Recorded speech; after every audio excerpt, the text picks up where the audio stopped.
Okay, in all honesty, for this not being a barbecue channel, this might be the best brisket video on YouTube. Yo, what's going on, guys? Welcome back for another video. In today's video, we're doing another barbecue film breakdown. And in today's video, we're going to be looking at a YouTube channel that I've been watching quite a lot. And surprisingly, I don't think I've seen this video. But it's from Not Another Cooking Show. And it's this video on how to make Texas-style smoked beef brisket. If this is your first time watching a video like this from me, I want to break down these barbecue videos kind of like I used to break down film when I was a football coach. And I talk about things that I really like, suggestions that I would make for this particular cook. But yeah, let's get into a film breakdown of Not Another Cooking Show.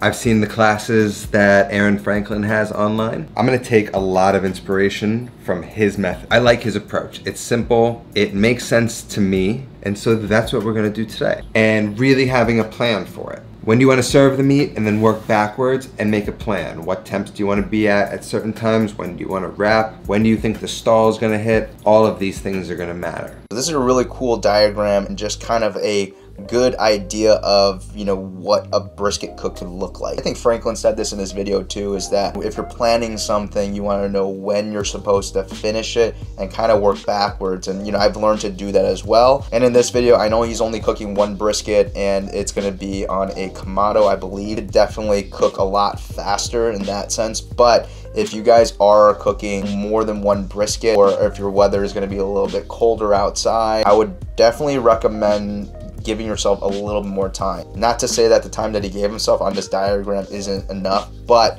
just to be safe, you know, I would definitely give yourselves additional, maybe 2 more hours or so, just in case something may happen. Let's just get right into trimming this guy. First thing you're gonna need, a very sharp knife. So you see this? It's kind of like a grayish sort of area on the brisket. That's sort of where the cow is split, and it's sort of treated by getting seared, I guess, cooked. So when that cooks down, that's just gonna flake off, and it's just gonna make for a bad slice.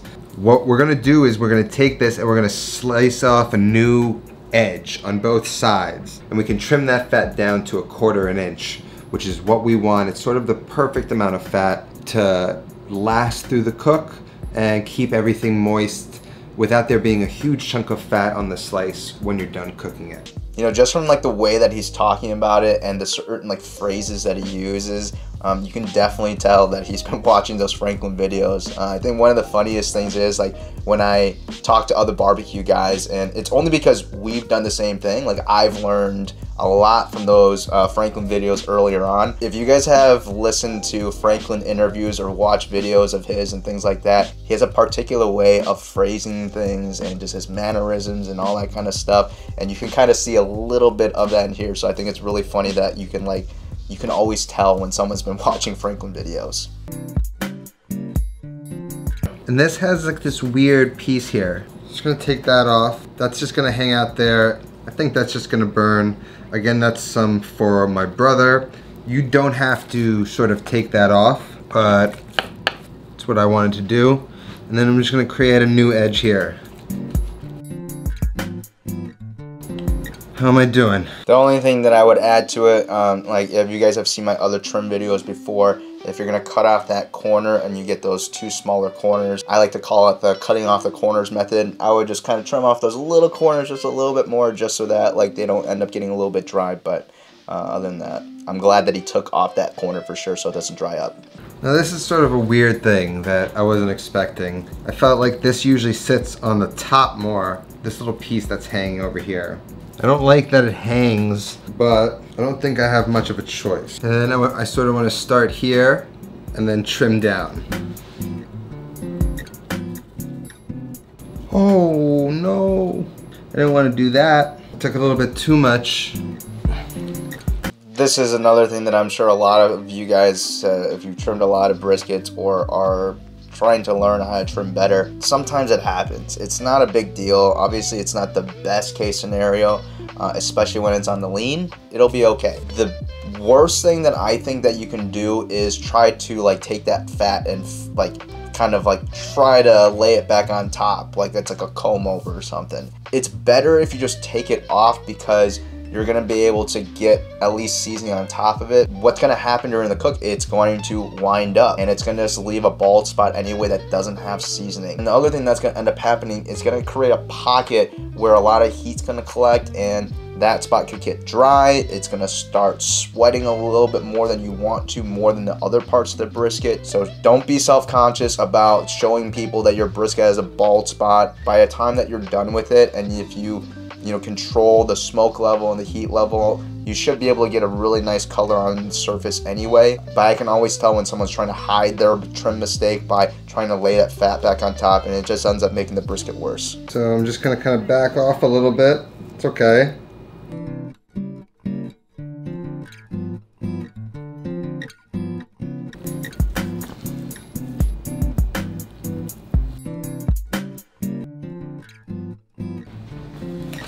Made some mistakes here with the bald patch, but we're just gonna cover that up with some pepper and salt, and it's not gonna be too bad. Exactly what I just said there. The bald spot, you're gonna put seasoning on top of it, it's gonna be fine.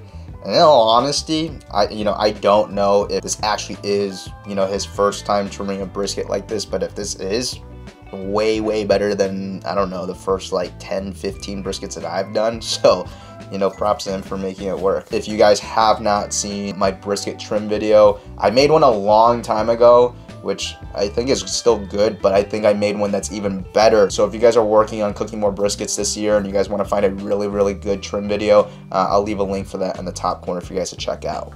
This, I feel like maybe I took a little bit too much of the decal out, because some of this stuff that's soft, that's gonna render. I'm a little bit worried about this overhang. I'm hoping that's going to hold up and not dry out too much. So I'm just sort of figuring my way through. Like, this looked like there was a ton of fat over here, but in reality there wasn't. You don't really want bald patches, you sort of want 1/4 of an inch all the way across the top. Go for that. If you don't hit it, so what? Right now he's also doing something that's a really important thing. If you're obsessing over one brisket, obviously you're gonna look at all these different things. Even when we're cooking 30, 50, 60 briskets at a time, I'm always trying to observe each brisket as I'm putting onto a smoker, or when I'm trimming certain briskets, I'm kind of in the back of my mind categorizing them by size and where I would want to place them on a smoker. If one's really small and really thin, I know that this one is going to be, in my mind, I'm kind of diagramming where it could go to be this in the safest spot. And the biggest ones that maybe have a little more fat or need a little more heat, definitely want to put them in a certain spot so that, all these briskets will kind of cook evenly. Right now, he's kind of identifying certain areas where it might not be the best and he needs to kind of pay attention to. And right now, before he covers it up with seasoning, he's just kind of observing all the different spots on the brisket that, could be an issue. And I think that's gonna be a really important thing to identify before you start to cook. And this is just gonna put a binder. You could use mustard. I'm gonna use oil. I sort of always use oil. Telecherry black peppers, but pre-ground to a certain size. That size is supposed to match the size of kosher salt, so that one is not heavier than the other and you can get an even dispersion. And with like a sort of shaking side to side, make sure you shake it up nice so it's nice and even, and then just go back and forth, sort of like a car wash. Oh no! Disaster number one. Alright, so just even things like shakers. Shakers are really important if you're gonna do something like this.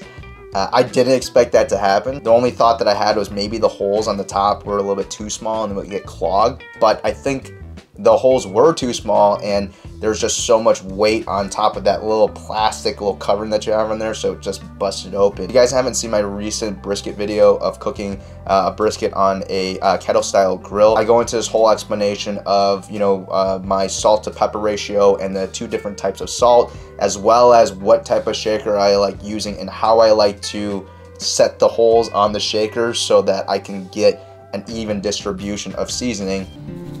All right, there we have it. Trimmed, seasoned brisket. I feel way more prepared now to do it again, and that's sort of what this is about. I'm gonna learn from the mistakes, see what happens, see how it cuts up at the end, and there you go. So it's 10 p.m. The first temperature I want to start off at is around 245 to 255. Basically want to start cooking this thing a little bit gently. because the big fear in the beginning of the cook is drying out any of the edges. If you dry out the edges in the beginning, maybe by cooking too hot or too fast, then it probably won't make this 12-hour cook, the first 3 to 4 or 5 hours. Then we're gonna slowly ramp it up, maybe up to like 260, and then when we're getting up to the stall, then you wanna kinda ramp it up to about like 280, just to help push it through the stall a little bit. That explanation that he just gave of how to cook brisket was perfect. You know, starting at a temperature that you know it's gonna be safe, like it's gonna cook, but it's not gonna be too hot. I mean, yeah, that's exactly right. And then over time, increasing the temperature and bringing it up even more to push it through the stall. Couldn't have said it better myself.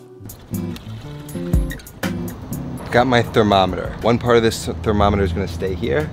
Another remote thermometer is gonna be sitting next to my bed the entire night. I'm gonna set alarms throughout the night so that I could check the temps. So I've got one monitoring the indirect side that is gonna basically monitor the back end. So I know what the coolest part of the grill, which is gonna be all the way over here, is still set out. I'm gonna have the thicker part of the brisket facing the heat, and I'm gonna cook it like that. We're gonna wait till this gets up to 245 degrees and the smoke is clear, and then we're gonna throw the brisket on. I think it's important to do that earlier on. I used to have all these random, you know, kind of thermometers that he has where you can monitor it from wherever. But I think as you kind of get better and you start to understand your smoker and you understand where the hot spots are, my opinion is to slowly wean yourself off those kind of things, because barbecue is a really intuitive type of cooking. If you're always monitoring these numbers, it doesn't necessarily make your barbecue more consistent. In reality, I feel like it makes it more inconsistent because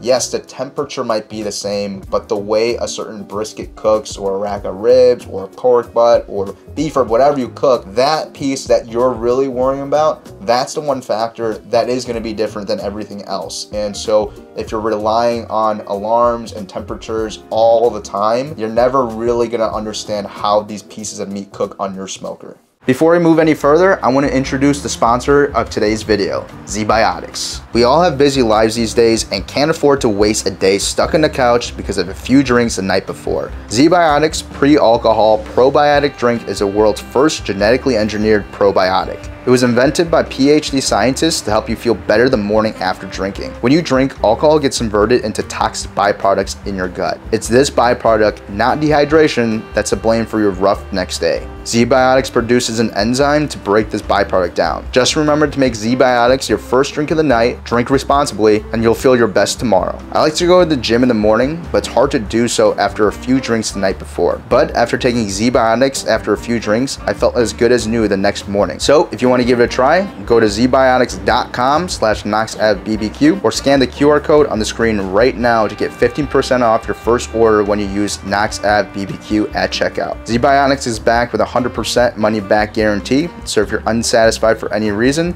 they'll refund your money, no questions asked. Thank you, ZBiotics, for sponsoring this video.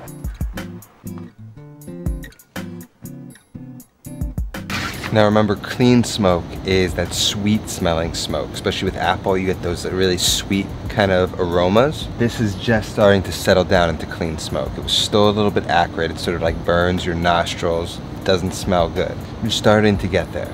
See how much thinner it is? It was so smoky before, but now it's sort of like, it's almost invisible. You can still see it.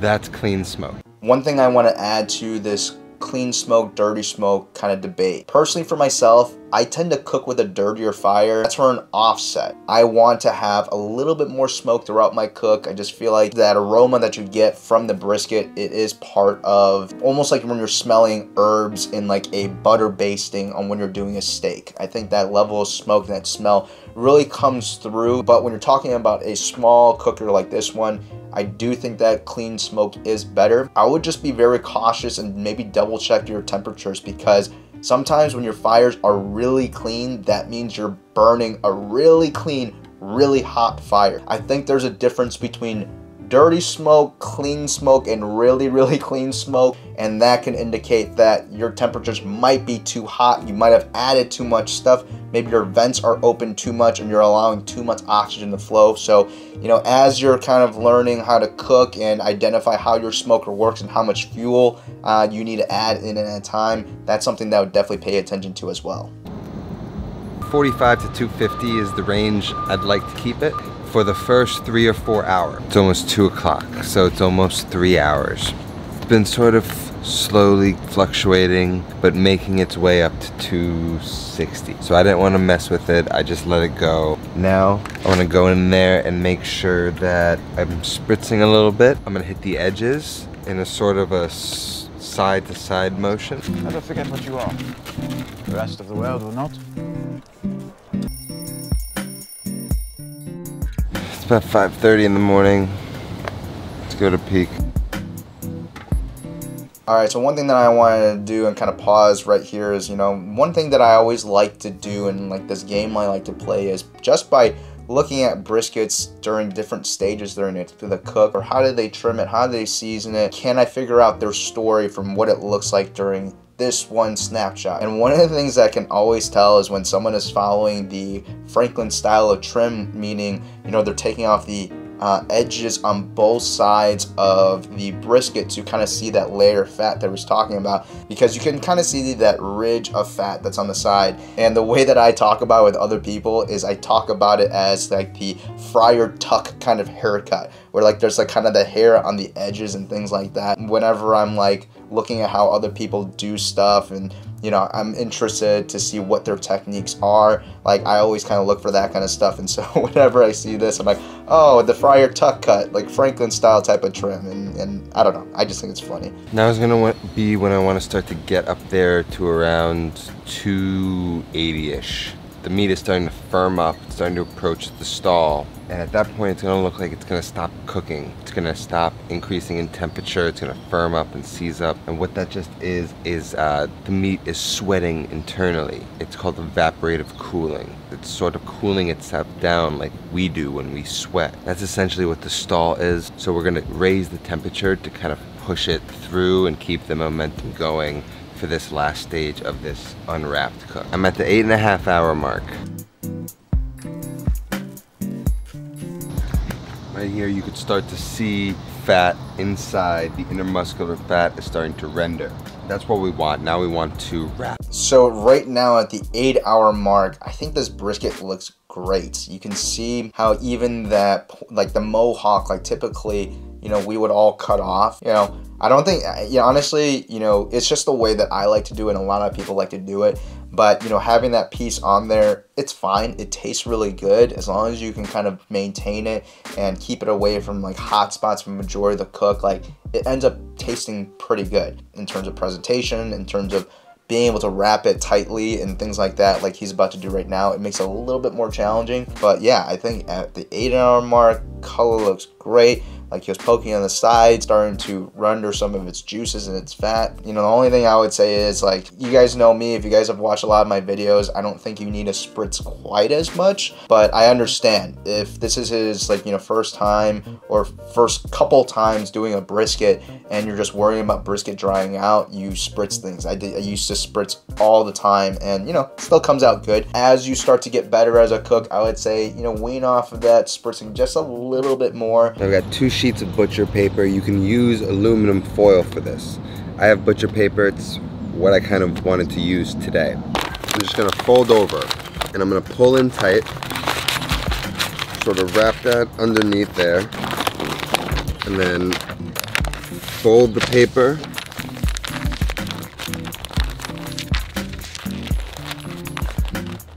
and again.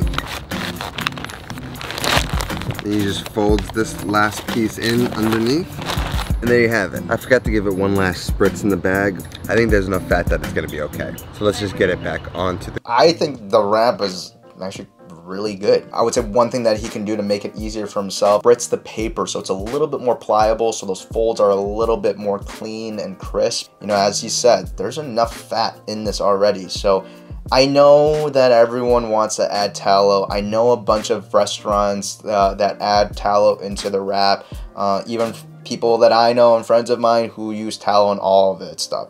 And I have nothing against it. It's just that I don't think it's necessary. And if you guys watch like my brisket videos, I always just talk about just not having to do steps because you've seen other people do it. If I thought that it would make a significant difference in terms of flavor and texture and all this kind of stuff, I would use it all the time. I had just never found that to be true. If you run into an issue, let's say you cooked it way too hot and it tightened up too much, or you're cooking a brisket that's maybe a little bit lower of a quality and it's a bit leaner and you want to have it cooking some of its fat, then those situations make sense. But to me, if you have a really good brisket that you trim properly, that you add enough seasoning to, that has enough intermuscular fat, and it looks great up to this point, I don't find there to be any reason to add tallow to the wrap. One thing I'm always worried about when you're adding more fat to a cook is you have to have more seasoning or it's gonna taste a little dull. It's just extra fat that I don't feel like you necessarily need all the time. It's been about 11 and a half hours. So I just want to probe for tenderness. I want to see where we're at.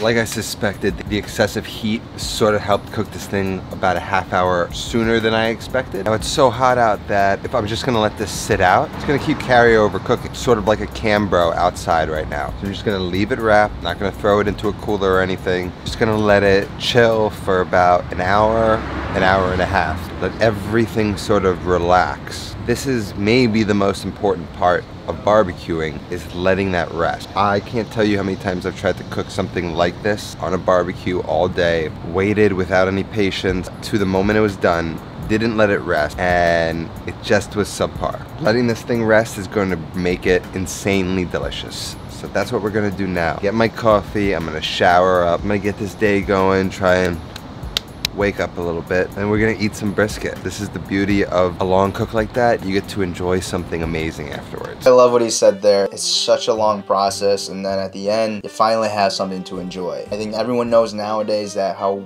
important the rest is. I get so many questions every single time I do a brisket cooks. It's like, how long can you rest a brisket? Can I rest it for 24 hours? Can I rest it for 72 hours? Really, it's just like, you need to rest it as long as, I don't know, until you're done cooking it, until you decide to eat it. Like, don't cook a brisket like 3 days in advance and stick it in a warmer and expect it to be great.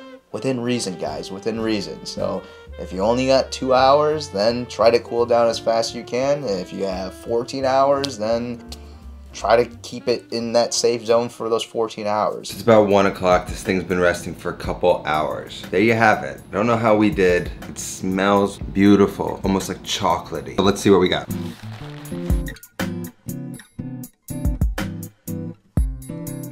Okay, you see right now how little juices there were when he pulled it out. I'm not saying that it needs to be bone dry. There should be a little bit of liquid in there. But if it's just pouring out liquid, I mean, it's one or two things. One, in terms of the cook not being great, you might have wrapped it too soon. You haven't evaporated enough liquid or rendered enough fat during the cook when it was unwrapped. So when you wrap it with all that extra insulation, that heat, that's when all that moisture is going to start coming out of that brisket, which will end up in the butcher paper, which will end up steaming your brisket. That's when you get that pot roasty texture. But also, this is not necessarily a cook thing. This is just more, you know, a technique thing where, you know, sometimes, like, obviously if you put tallow in your wrap, there's going to be tallow that spills onto the board. But there are other barbecue restaurants that, after cooking and resting overnight before customers come in, open up the wrap just a little bit and pour a little bit more tallow on top of it so it has that more glossy sheen to it. It's not necessarily my favorite thing. I don't hate it. I also just feel like, again, it's just like another step that you don't really need. It looks really good. It looks really pretty when you do it that way. But when you're doing it from home, like, it's just so much of a mess to clean up all this extra tallow. Looks like it's juicy.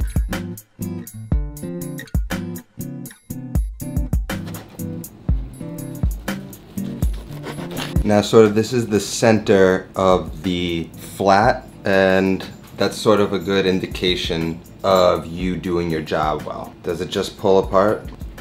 The fat's rendered nicely. That lean looks really good, and you can see that he's cooked it enough to where that lean is laying flat in the cutting board. It's not curled up. There's not parts that are like shredding off the sides and things like that. Man, this looks pretty damn good. Now this is like the money shot.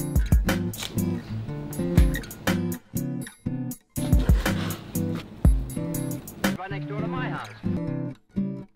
Make little like burnt end pieces with this point. There you have it. Texas barbecue brisket. So what you see along this outer ridge here is called the smoke ring. That's a good indication that you had some good smoke, that it adhered to the meat, and that's that flavor that you get when you eat it, that delicious sweet smoke flavor. There's something about beef and smoke that makes this ridiculous flavor.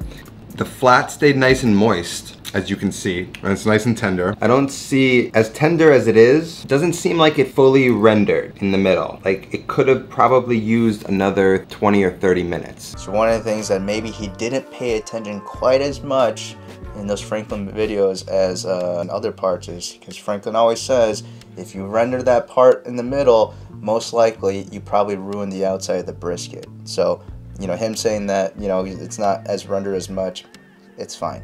It's perfectly fine. We got some really good burn ends. I like the tenderness all around, and I'm pretty happy with how the fat did render most places. I'd call it a success. And if you can bang out a brisket that's sort of like this, you don't need to go to Texas. You could bring the best of Texas anywhere you are. Okay, in all honesty, for this not being a barbecue channel, this might be the best brisket video on YouTube. I'm not sure if he actually means he's never cooked brisket like this before and this is his first time. If this is his first time, that's amazing. And I think that goes to show two things. One is the fact that he actually cares and he's a great cook. And two is that there's so much great information out there nowadays that it's kind of hard to mess up if you follow the instructions of people who know what they're talking about. I mean, I'm just comparing it to the Josh Weissman video. Like, this is like this is a new league, and you know, he's cooking from New York while Josh did it with his like uncle, I think he said, in Houston on a smoker they built. So I don't know, man. If you guys have a Kamado at home and you guys need a video to reference, this is the one for sure. This is great. Alright guys, so that's the end of this video. I hope you enjoyed it. If you guys have any other videos that you guys would like me to break down like this, first video that I did was about like the behind the scenes of like Franklin's and things like that. So if you guys have any other videos of doing like behind the scenes of other restaurants that you guys want me to talk about, or other YouTubers who are cooking barbecue, let me know by leaving a link in the description below. Don't just tell me you want to see a video from this person, find the link, put it down below so I don't have to spend all this time trying to find it and have it be the wrong video. This was really fun. I really enjoyed doing this film breakdown of other barbecue cooks and things like that. So if you guys enjoyed it, please make sure to like, subscribe, share this video with your friends, and I'll see you guys in the next one.